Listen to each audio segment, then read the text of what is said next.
Hey, Don. Hi, Johnny. What are you doing? I am putting the proper level of soil in this pot for tulips. For tulips. Yeah.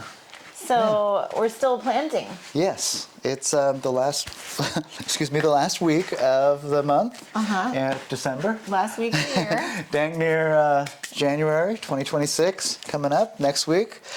Oh boy, so when we still haven't planted some tulips, and last year I had planted some tulips in these pots, and they were so beautiful. I totally followed the instructions. I have some. They're crazy. You remember that? Yeah, It was so huge. beautiful they're in so spring. Pretty. It was just like this, it was just so stunning. It was just made you so happy in the spring. It really did. So a little planning, and it'll pay for itself. So I learned this from Klaus Dalby. He's a Dutch, or not a Dutch, a gentleman from Denmark, and he's a famous gardener there who does potted just about everything in pots. So he has these cool pots, but he has this technique, and I'm going to share with you, and it worked great last year. Okay. So first we're going to start with a nice tall deep pot. Okay, and I'm going to give you a little zoom. Yeah? Come on, zoom it in Come here. on in. Okay. And I thought I'd do the classic red tulips, right? Classic.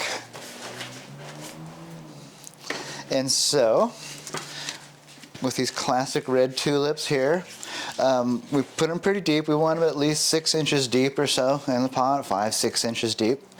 And we are going to put them really close. Klaus's trick, it's not much of a trick, but we're going to put them basically right next to each other. There is one little detail here.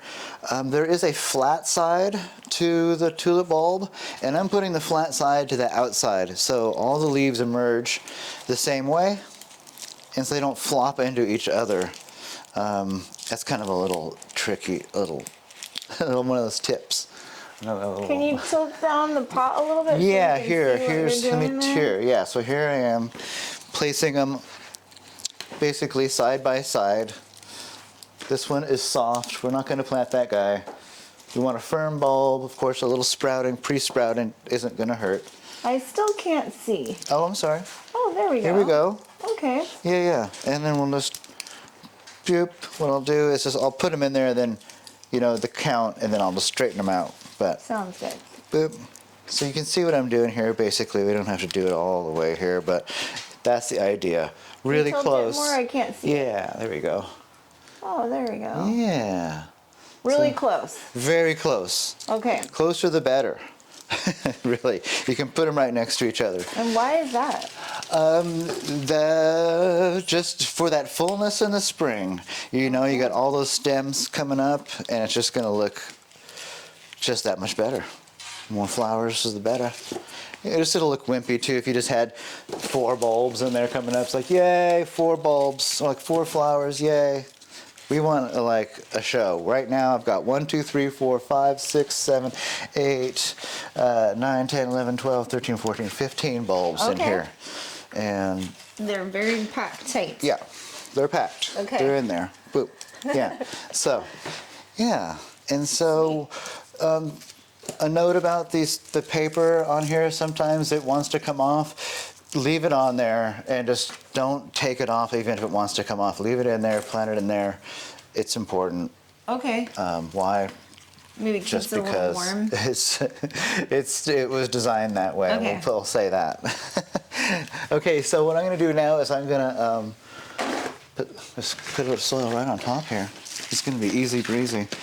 And one of the really cool things of what Klaus Dalby taught me, just by watching his great YouTube channel, is after. So what we're going to do here is we're going to get this nice and firmed in there good. Okay. And then we're going to water it. We're going to soak it till it's just soaking wet. And then what we're going to do after that is we're going to cover this up. And the reason we're going to do that is if we didn't keep it covered with like a board or a piece of plastic, it definitely would just get wet, and the depth of where the bulbs are living, it would just stay wet, and they could potentially rot down there.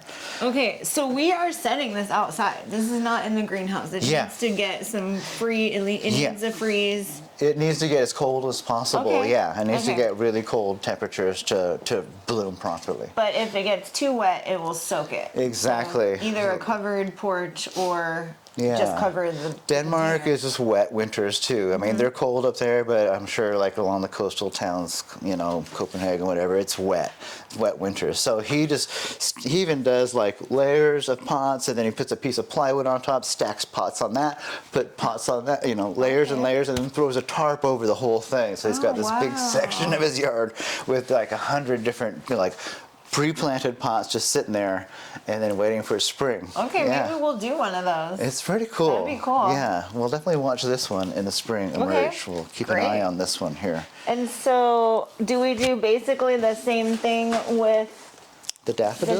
the daffodils? Yeah, we'll just plant those a little, not so deep. Okay. And we won't plant them as thick at all. They would just, it's mostly because they are a perennial that I don't know. I would, if you plant them too thick, yeah, I guess you could plant them thick for a show, but it's just the bulbs are going to then just get more congested quicker, I guess. I don't know.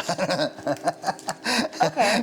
But I wouldn't. But you generally wouldn't put like, you know, back-to-back daffodil bulbs. The way you did with the tulips. Yeah, like this one, I'd probably do 1, 2, 3, 4 in a square, and then 1 in the middle. You know, so like a 5, or maybe 6, or something like that. And what size pot is this? This is it's about 10 Approximately. inches across the top here, so Okay. we'll call that a 10-inch pot. Okay. Yeah, and so what I'm noticing with these daffodil bulbs is we've got like little mold growing on that side. I see that. Is that a problem? No, it's not. And I think it does turn people off when they see that.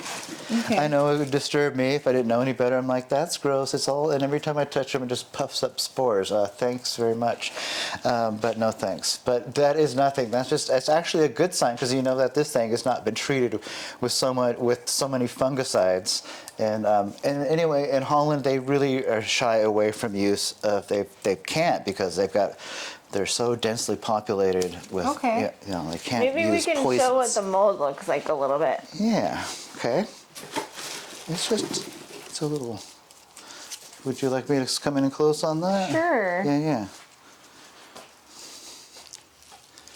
So it's just penicillin mold, and that's, like I said, that's a good sign. If your Maybe- food doesn't mold, that means you know your not- food. It's not showing. Maybe hold it back just a little bit. Yeah. Oh, There we go. cool. Kind of yeah. like that grayish tint on it, right? The little- Yeah, exactly. It's not that bad. I mean, it's No. not super bad. It's not like there's a little bit right there, kind of. Okay, so if Good. you see that, no big deal. It just Yeah. doesn't mean they're sick or anything. They just It's picking Have up a little moisture bit. from the air where we're Okay. storing them, and it's causing it to. It's collecting on the paper and causing them to. If we had these stored inside and it was nice and dry, we probably wouldn't have a problem. But this is where we display them. So And so we're gonna put about 5 in here, and then not as deep though this time, because the Yeah. last time we started here. yeah, with so I'm these- thinking about a third of a way up instead of like a quarter. Okay. So I go up, probably fill it a third. If you want to grab some Sure. of that dirt and just start dumping it in there. A third full. That's about right. Okay. Yeah. And then do 5 of these, and do we set them straight up like this? Straight up. Okay. Yeah.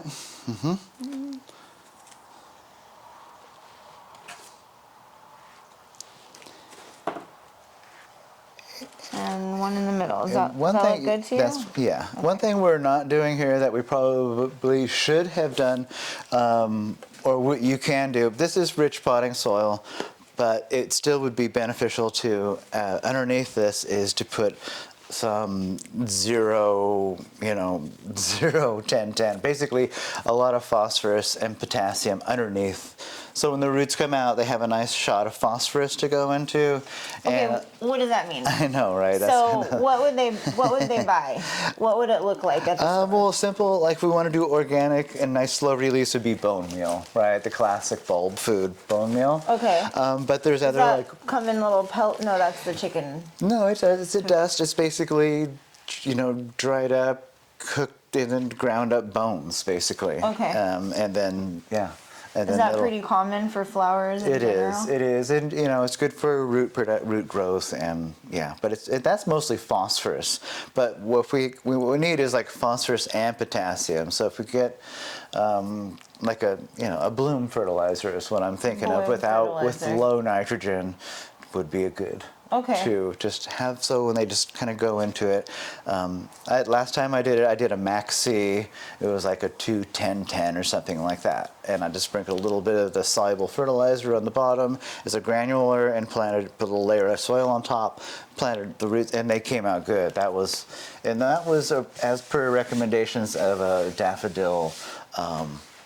What do we call it? A competitor, a shower of daffodils. Oh. Yeah. Okay. I don't know. And we could link it in the information. We'll put a type that they can buy for the flowers in the Okay, yeah. description. Yeah, we right? could easily do Something? that. Okay, Yeah, cool. yeah. All right. And Let me see this. But... and then we gotta fill it up. yeah. Okay. Yep. Now, do you do this the same where you would soak it and then cover it? Is that kind of... Yeah, these are way more tolerant. Like Oh, these, okay. I've seen these, they're not gonna rot out. A daff's not gonna rot. You could put Fill it? Yeah, go Okay. ahead, because we're gonna smoosh it down, Okay. firm it in. And when you firm it in, you're not concerned about breaking them? No, because we're not pushing that hard down Okay. there. Yeah. It's just to firm the soil and around it. Okay. And yeah, daffs, you see them out in really wet fields in clay soil, and just like right in the dishes. So they are tolerant of our Will wet winters. each bulb make one flower, or will it kind of look like some had several? Like this one looks like it has two. Yeah, you should probably, I think a couple stems. We probably get at least 2 stems out of these. Hopefully 1 or 2 bloom stems. And they're about this tall? Yeah, this one, it actually says the height here. I can't read the height. It says 16 inches or 40 centimeters. Yeah. So yeah, some change here. Cool. Yeah. All right. All right, daffs planted. Those are ready. Or yeah, daffodils. And get there's those out of the Thank way. you. Okay. Cool. And the other things we touched on last week that I want to get a little more clear on.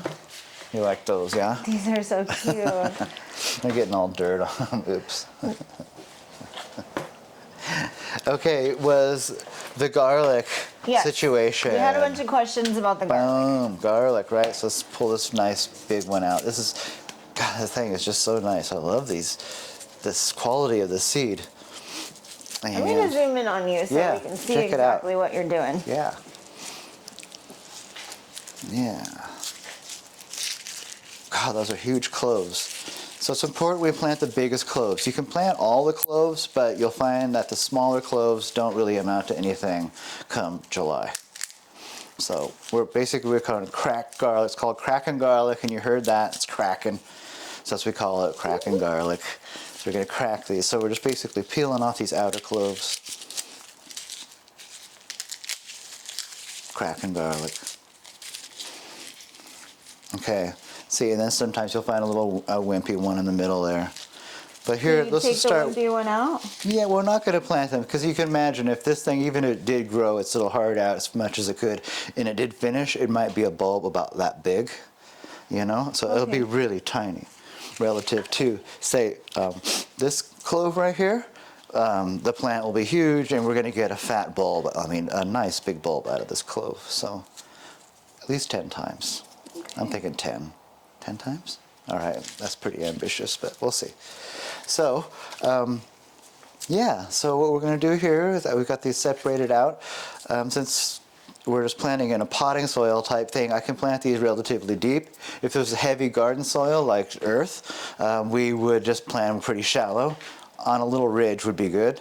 That way you could, make sure it doesn't, as it's maturing in July, it doesn't get completely, encased by the heavy soil. But here in a potted soil situation, and I probably just put, 2 or 3 plants in this thing, really, because we want these to have as much room as possible. So I'm going to plant it just like this. I'm going to push it right down in there, probably 2 inches or so, and 1, 2, and 3. And are you putting it just next to the side? No, I'm putting it right towards the middle. I mean, I guess I could Okay. go a little farther, but just trying to like between the middle and the outside, you know. How right? much space do they need? Ideally, we give them at least 6 inches between plants. So right here, that was about 4 inches between plants. So Okay. it's pushing it, but that's just for the demonstration there. Now, can we start them in this pot and then move them? No, we No. wouldn't. The roots are going to develop so fast. Okay. And, you know, in 2 weeks, there'll probably be roots coming out the bottom of this pot. In 2 weeks? Once it was soaked, I would say I would not put it past 2 weeks, you know, 20 days, or, you know, a week and 2 and some change there. It would definitely, they root really super fast. Okay. They're waiting for this moment. They've been waiting for this All moment their for sure. So cool. And then the other thing I wanted to touch on as far as the allium world, and that's always comes up, is Oh, wait. Okay, before you move on. So, Yeah. okay, so you're going to soak that the way you would the others, right? yeah. So we're gonna give this a good soaking. And do you press it down the same? Yeah. Okay, I so was you gonna press top it down, off. you soak it, and then would we cover it the way we covered No. It These are wants plenty of so these water. are totally adapted to winter rain, summer drought. So they're like, yay, it's our time to grow. So when the rains happen, and no, they're not gonna. I've seen these in heavy soils. As long as it's not a pond, you know. But no, we're good. We're good on that. Okay, one. and then how do we know when they're done? So that is so they finish by the length of the day, right? So right now, where the length of the day is just starting to grow, so it's a great time to plant it. So as these grow, as we approach the longest day of the year, late June, they start feeling that and they start bulbing, and that's when we really want to start depriving them of water. Right around that time when we're starting to bulb, like probably late May, probably somewhere in June, you'll see it. They'll be like slowing down. The plants have been bulked up by then, but you'll see some lower yellow leaves, and you're like, okay, and you're going to want to deprive them of water and start letting them focus on basically going dormant and going to sleep back into their bulb. If we keep watering it, it'll keep growing, and we'll get a rotten kind of bulb, or we'll get many small bulblets, or it'll start, you know, it could get confused. So there's a couple things So about. if we're planting them at the end of December, then Yeah. around June, Yes. we want to start watching out for the bottom leaves to be yellow, Yes. and that's when we start pulling back on the water. Yes, Which exactly. means no water or just a little bit of water? Well, if it's in a good garden soil, yeah, no water. No water, okay. No water. And Yeah, then yeah. at some point in June, maybe they'll be done? No, these No. are late varieties. We're going to be in July. In July, Yeah, okay. and you'll watch them, and you'll be keeping an eye on them. But and what does that mean? You'll watch what? You'll be watching them. You'll be watching the bulbs expand. You're like, oh my God, they're bulbing. You'll see the leaves see the kind of garlic. stretch, and you'll see the whole thing. In the earth, you'll see the earth starting to crack, and you know they'll start bulbing and doing Okay. their thing. Okay. What was the other thing about the bulbing detail? Was just And put then them in. you reach in and pull them out. No, it'll be the bulb. You'll just pull the whole thing out.